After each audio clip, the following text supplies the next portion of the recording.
Bonjour, vous êtes sur OL Forever et moi je m'appelle Alain. Aujourd'hui je veux vous démontrer en 5 étapes pourquoi l'Olympique Lyonnais est le meilleur club de fois numéro 1. Tout d'abord,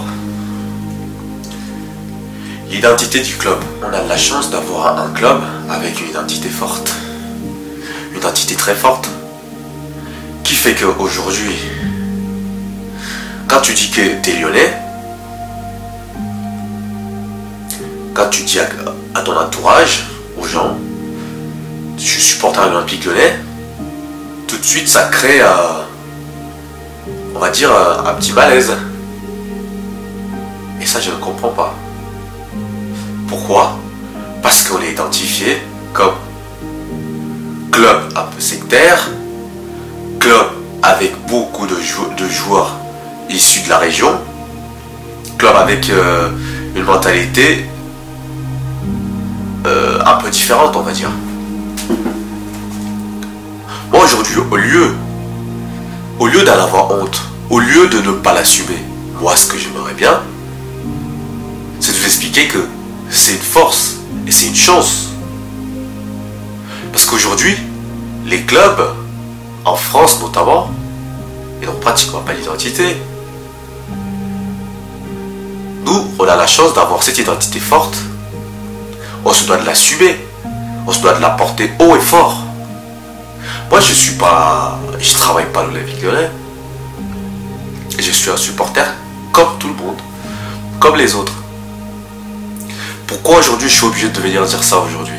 Parce que j'en ai un peu marre de me sentir un peu coupable d'être supporter de l'Olympique Lyonnais. Ben non, je dois être fier. On doit tous être fiers d'être supporter de l'Olympique Lyonnais. Voilà. Donc pour moi, c'est le club qui a une plus forte identité en France, qui est clivant. Soit on aime l'Olympique Lyonnais, soit on déteste réellement. Voilà pourquoi. Un deuxième point, le président. Monsieur Jean-Michel Aulas, le président depuis pratiquement 35 ans. Si la personne, aujourd'hui, vous posez la question à n'importe quel supporter, n'importe quel club en France, ils ont une avis positive et négative sur monsieur Jean-Michel Aulas. Et ça, c'est pareil, c'est une force. Parce que Jean-Michel Aulas ne laisse pas indifférent. Monsieur Jean-Michel Aulas, c'est le président que tout le monde adore détester. Et nous, on a la chance de l'avoir chez nous. C'est le président à qui aujourd'hui tu poses la question à n'importe quel supporter de club en France. Ils vous diront, Jean-Michel Aulas, je l'aime pas trop par rapport à ce qu'il fait, mais par contre, si j'avais la possibilité qu'il soit le président de mon club, aujourd'hui s'il irait. Voilà. Donc, avec tout ça, c'est pareil, c'est une chance d'avoir un président avec une telle longévité, avec cette opiniâtreté, avec cette fougue des premiers jours, qui ne perd jamais. Il a la foi à notre club, il l'a bâti, il continue, il ne lâche rien. Voilà. L'Olympique Lyonnais aujourd'hui est structuré comme un club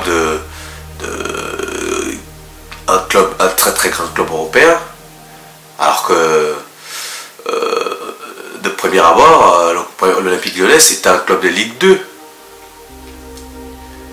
C'était un club qui vivotait, qui montait, qui descendait, qui ne restait pas stable en Ligue 1. Aujourd'hui, on peut compter sur l'Olympique Lyonnais avec le deuxième budget de France. Quand j'ai dit le deuxième budget, il devrait même dire le premier budget du championnat français. Vous vous dites, ah ouais, mais pourquoi tu dis ça? Parce que pour moi, le Paris Saint-Germain, c'est pas un club français. Donc je peux pas le compter dans les budgets. Parce que son budget vient d'où? Son argent vient d'où? C'est le travail acharné d'un président C'est le travail acharné d'une entreprise? Non, c'est l'argent tombé du ciel. Donc, quand on pense comme ça, vous pouvez dire je suis démago. Ouais, si vous voulez. Mais, pour moi, c'est les faits. Les faits entre une personne qui a bossé pratiquement 30 ans de sa vie pour construire quelque chose et une personne qui se trouve là, au bon moment, au bon endroit, pour juste récolter les fruits. Pour moi, on ne peut pas les comparer. Donc c'est pour ça que je ne compare pas le Paris Saint-Germain et tout le reste des clubs de l'élite en France. Voilà. Alors, troisième des choses, le centre de formation de l'Olympique Lyonnais. Ça aussi, c'est quelque chose que tous supporters en tant que nous sommes, on est fiers d'avoir ça. En fait, j'ai regardé un petit peu tous les joueurs qui sont sortis de chez nous. Tous les joueurs. Certes, quand on arrive à 15-16 ans, l'OL va chercher des joueurs à l'extérieur de la région parisienne, un peu partout en France. Je le sais. Mais au final, ceux qui sortent du club, c'est qui? C'est souvent les gamins de la région. Tolisso, c'est un gamin de la région. Lacazette, c'est un gamin de la région. Ghezal, Benzema, on peut en citer des tonnes comme ça. Ça c'est notre fierté. Et en plus, l'OL, c'est le club qui investit le plus dans le centre de formation, dans son centre de formation. Et c'est le meilleur centre de formation glaciaire d'Europe depuis quelques années. Encore une fois, c'est pas moi qui le dis. C'est quelque chose de vérifiable. Voilà. Donc, encore une fois, si vous voulez contester, vous pouvez toujours me dire autre chose. Mais moi, je vous dis, les quatrième points, les infrastructures. Pour ceux qui connaissent un peu Lyon, vous pouvez le dire. Là où le stade de l'OL est situé aujourd'hui, il y avait quoi avant? Rien. Aujourd'hui, vous y allez, c'est une ville. C'est pratiquement une ville dans la ville. Qu'est-ce qui s'est passé? Un stade moderne 2.0, le meilleur de France, le plus fonctionnel, le centre d'entraînement flambant neuf, le meilleur de France. Vous pouvez dire ce que vous voulez, il n'y a pas de souci. Le centre de formation, les infrastructures de centre de formation, c'est la même chose. Vous allez à Décide maintenant, c'est pratiquement une ville. Vous avez un centre hospitalier, vous avez des hôtels, vous avez tout un tas de trucs qui font que l'Olympique Lyonnais, demain, restera encore le plus grand club qu'il est aujourd'hui. Parce que ce que j'entends souvent, c'est ouais, l'OL s'éparpille. Au lieu de se consacrer uniquement au terrain, ils s'éparpillent, ils mettent de l'argent à gauche, ils mettent de l'argent à droite. Bah oui, qu'est-ce que ça veut dire? C'est de l'investissement à long terme. C'est quelque chose qui va rendre notre club périn. Si aujourd'hui on pense que dès qu'on a un peu d'argent qui rentre, on achète des joueurs, on les surpaye, que c'est ça qui va faire que derrière le club. Non, parce que le joueur il va arriver, il va rester 2 ou 3 ans, et il va s'en aller, il va se barrer. Qu'est-ce qui va rester? Les infrastructures, les investissements, tout ce qui est autour qui fait que l'Olympique Lyonnais va continuer à gagner de l'argent. Et ça, dans le cerveau d'un supporter lambda, que nous sommes tous, je ne dis pas que moi je suis mieux que n'importe qui, on est incapable de le comprendre. On est incapable de le comprendre. Tout ce qu'on se résume à faire, à se dire, ouais mais vous voyez, on n'achète personne, on n'a rien acheté, un tel il a acheté ci, et nous on est incapable de le faire. Ben non. Parce que la réflexion elle est plus loin. On va chercher plus loin. Vous comprenez ce que je veux dire? Voilà. Donc, les critiques faciles, c'est toujours la même chose. Ouais, on s'occupe de trop de choses en même temps. Non, ça s'appelle rendre pérenne ton équipe, ton club. Le jour que M. Jean-Michel Aulas ne sera plus là, le club va continuer à vivre. On ne peut pas dire autant pour certains clubs. Hein? Par exemple, le jour que les Qataris ils sont plus à Paris, ils ont fait quoi? Ils ont laissé quoi?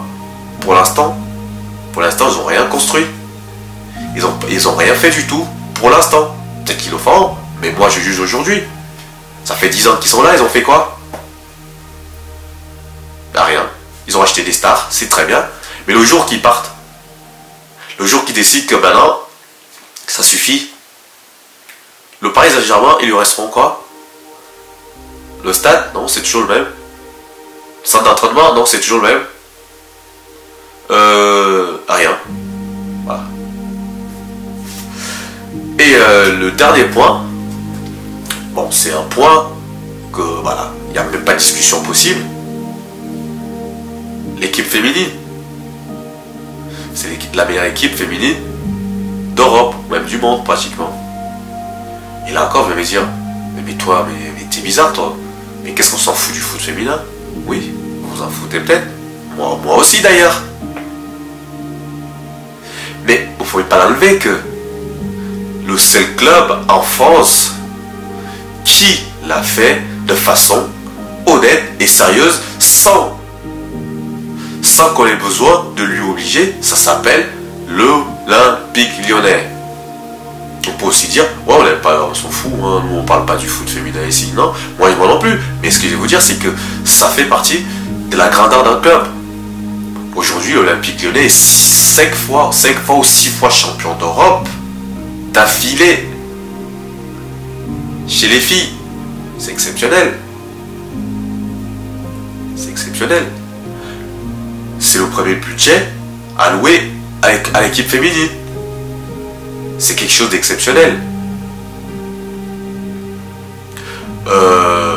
Les filles sont pratiquement mis au même niveau que les garçons. Au niveau des entraînements, au niveau de l'équipement, même au niveau du stade, ils jouent des fois au Groupama. Donc,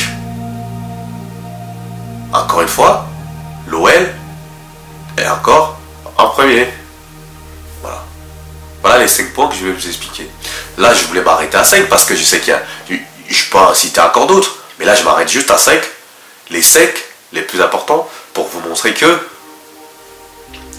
il n'y a pas de discussion possible. L'OL, c'est le premier club français.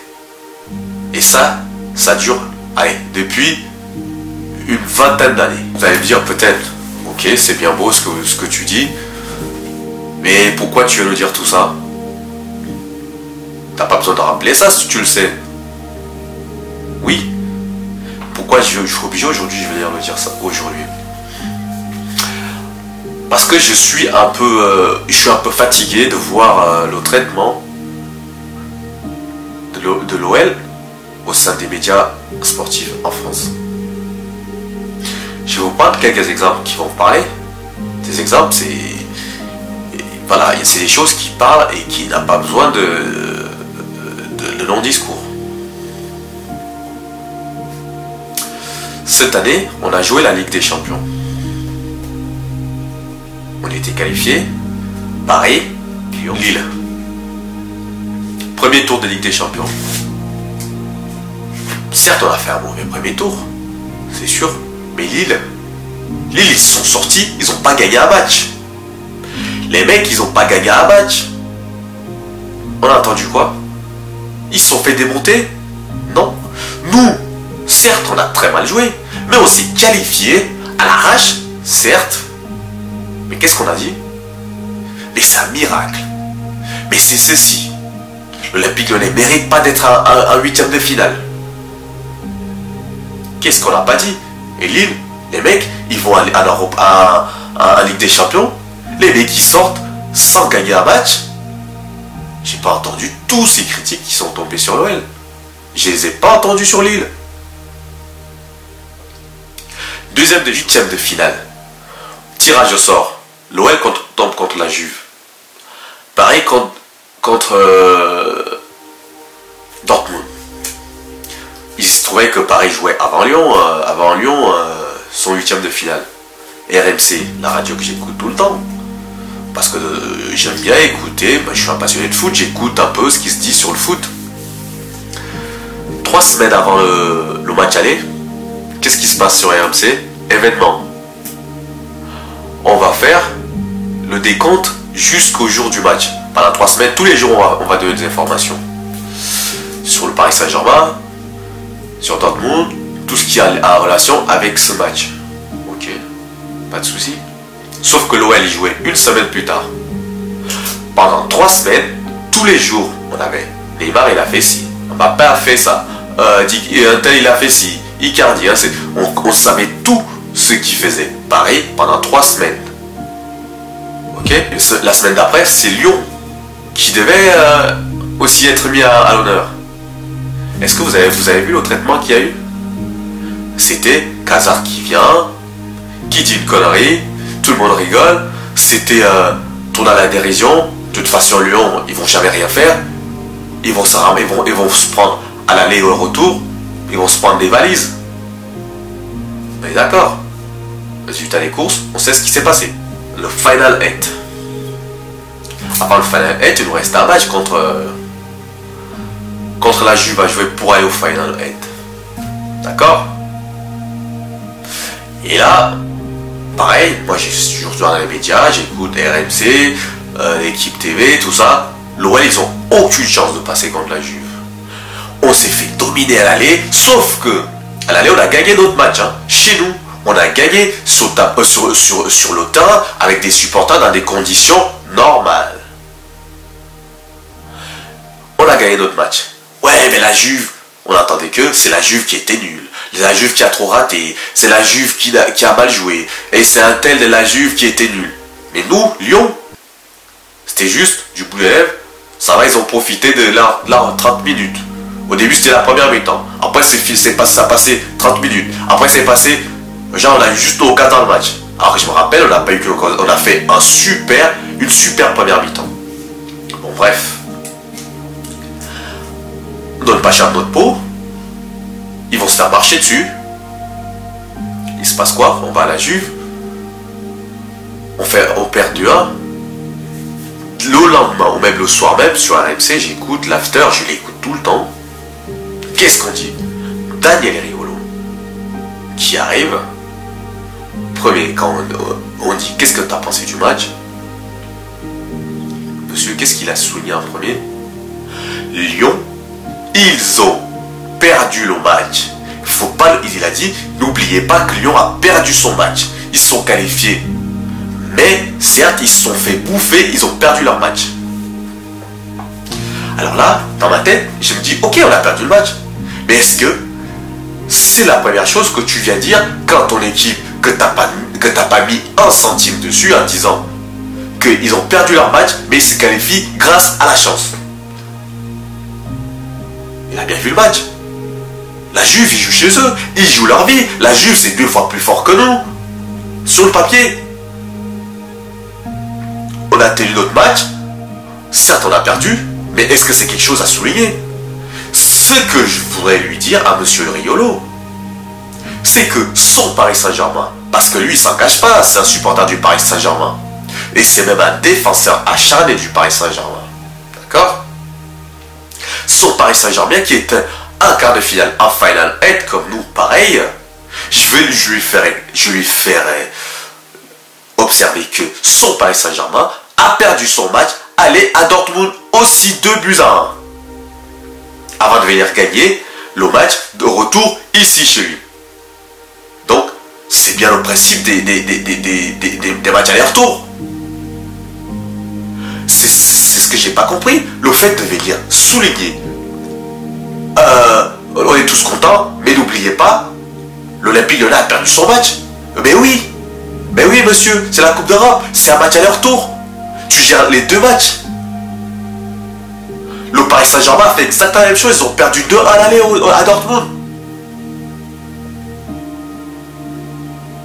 Voilà. Tu vois? Donc c'est tous ces petits trucs là qui font que aujourd'hui je suis obligé de venir revendiquer que l'Olympique Lyonnais n'est pas traité à sa juste valeur dans les médias. C'est pour ça que je viens de clamer haut et fort que malgré ce que les gens pensent, l'OL, c'est le club numéro 1. Arrivons maintenant au Final 8. Tirage au sort, on savait, on était sur le City, Paris Saint-Germain, Atalanta. Pareil, c'est pas que j'oppose Paris Saint-Germain à l'OL, moi ce que je dis, c'est le traitement médiatique, le traitement des événements. Voilà. Paris Saint-Germain, la veille, il joue contre l'Atalanta. S'il vous plaît, soyez honnête, tout le monde a vu ce match. C'était qui la petite équipe sur le terrain? C'était l'Atalanta ou c'était le Paris Saint-Germain? Les mecs, ils s'en sortent sur un premier but contre son camp contré, un cafouillage. À la 88e minute, je sais plus, c'était à la fin du match, du bout. En ayant été bouffé toute la première mi-temps. Vous avez entendu quoi après le match? On a entendu quoi? Bravo Paris. Bravo Paris. Ils sont à demi. Bravo Paris. On a oublié hein, que l'Atalanta, c'est un tout petit club par rapport au Paris Saint-Germain. Mais c'était bravo Paris. Hein. Le lendemain, l'Olympique Lyonnais joue quoi? Il joue à Ogre. Manchester City. On gagne 3-1. Le lendemain, pareil, ou le soir même, débrief de match. Ouais, Sterling, il a raté. Eh ouais, mais Lyon, ils ont eu beaucoup de chance. Eh ouais, si, eh ouais, ça. D'accord. Sterling a raté. Mais Sterling a raté, c'était le but du 2-2. Hein. C'était même pas le but de la qualif pour City.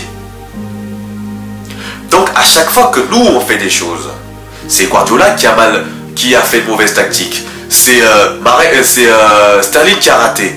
Et à quel moment l'Olympique Lyonnais a joué le match, l'a gagné, a marqué quand même 3 buts. Il n'a pas mis un but de raccro à la dernière seconde sur un corner tout pourri. Comme Paris Saint-Germain contre Atalanta. On a mis 3 buts dans un match qui nous était complètement en défaveur.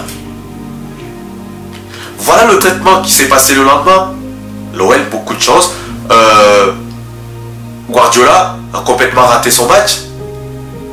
L'Olympique Lyonnais, dans tout ça, ils étaient où? Ah, ils ont eu beaucoup de chance parce que Sterling a raté. Oui, Sterling, c'était le match. Le but de l'égalisation, c'était pas le but de la victoire. Nous, on en a mis 3 quand même. Hein. 3.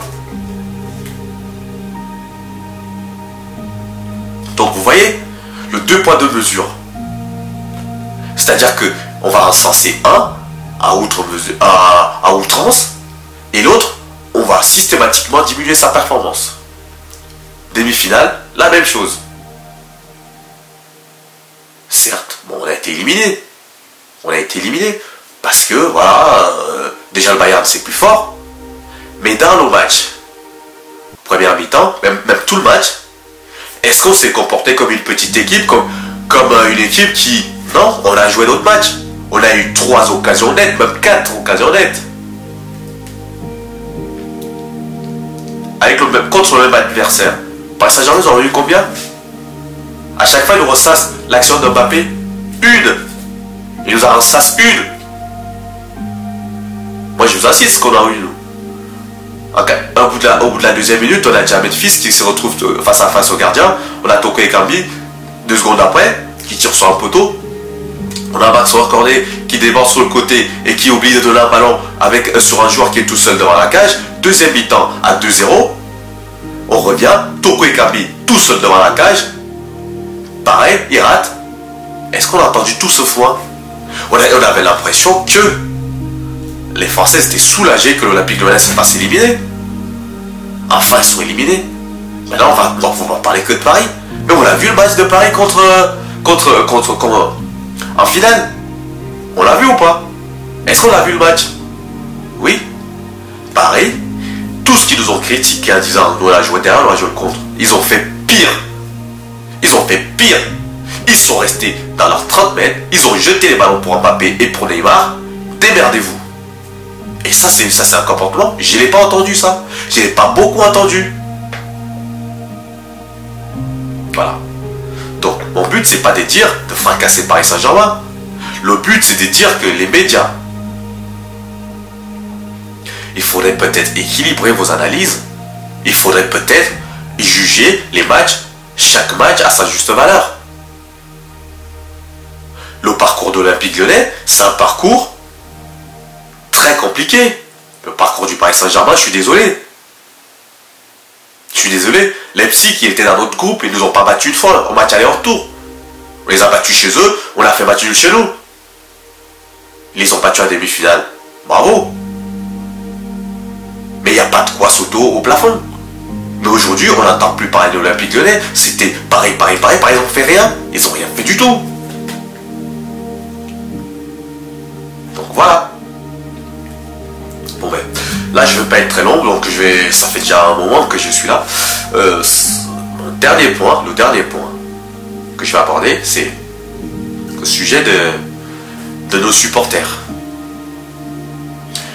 Nos supporters, aujourd'hui, ils sont devenus pareils, c'est-à-dire que, en fait, à chaque fois qu'ils appellent RMC pour donner leur avis, c'est soit ils sont sélectionnés à l'entrée, soit, je sais pas, voilà. À chaque fois qu'ils appellent, c'est toujours pour descendre notre club. À chaque fois qu'ils appellent, c'est pour descendre notre club, pour dire l'Olympique Lyonnais, c'est ci, c'est là.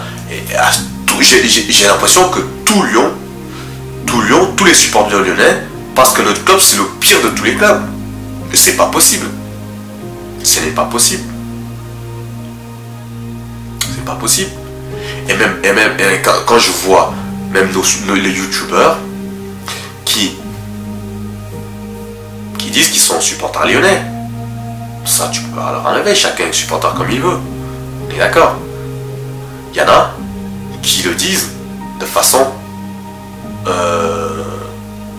très soft. Je suis supporter lyonnais.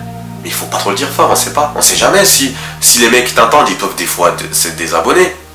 Il y en a d'autres, tous les jours, qui nous vendent de la peur. Tous les jours, l'Olympique Lyonnais, ils sont en train de vendre des bijoux de famille. Les Olympiques Lyonnais, on ne sait pas où ils vont aller. L'Olympique Lyonnais, tous les jours, on entend ça de nos supporters qui sont censés être des influenceurs, toujours en train de critiquer ce que fait l'Olympique Lyonnais. J'en veux pour preuve.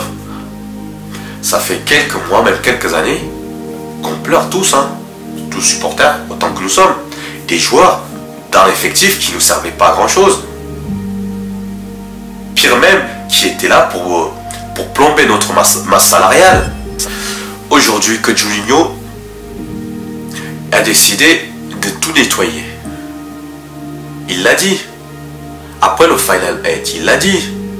Cette année, on n'a pas de Ligue des Champions, on n'a pas de Coupe d'Europe. Ça ne sert à rien d'avoir un gros effectif. On va recadrer l'effectif. On va diminuer le nombre de joueurs pour avoir un groupe compact et ne pas faire des frustrés, ne pas garder des joueurs qui ne serviront à rien. Il l'a annoncé ça.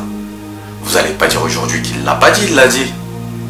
Donc maintenant qu'il le fait, qui enlève les joueurs que tous, autant que nous sommes, appelons-nous tous partis, maintenant vous êtes en train de pleurer en disant qu'on vend. Non, vous ne pleurez pas, c'est juste que vous faites de la démagogie.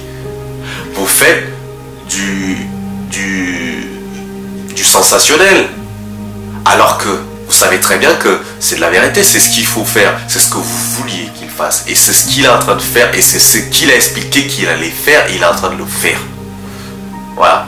Donc arrêtez de vendre de la peur, arrêtez de toujours mettre des titres putaclic pour que vos vidéos soient vues et vous gagnez plus d'argent. Après vous gagnez votre argent, ça c'est votre problème, je m'en fous, c'est pas ça la question. La question c'est notre club, c'est l'Olympique Lyonnais, c'est l'OL. Voilà. Ok. Alors dernier point, là vraiment je vais m'arrêter.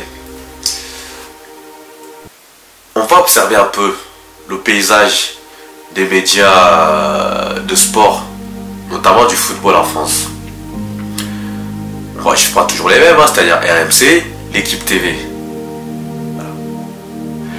Est-ce que vous avez remarqué que ça soit RMC, est-ce que vous avez un ancien joueur, un ancien joueur, un consultant, un journaliste qui est là pour défendre les intérêts de l'Olympique Lyonnais. Si vous en trouvez, vous me dites. Ne me dites pas Domenech à l'équipe, parce que Domenech, tout ce qu'il dit, personne ne l'écoute. Donc Domenech, son discours, il n'est pas crédible. On est bien d'accord.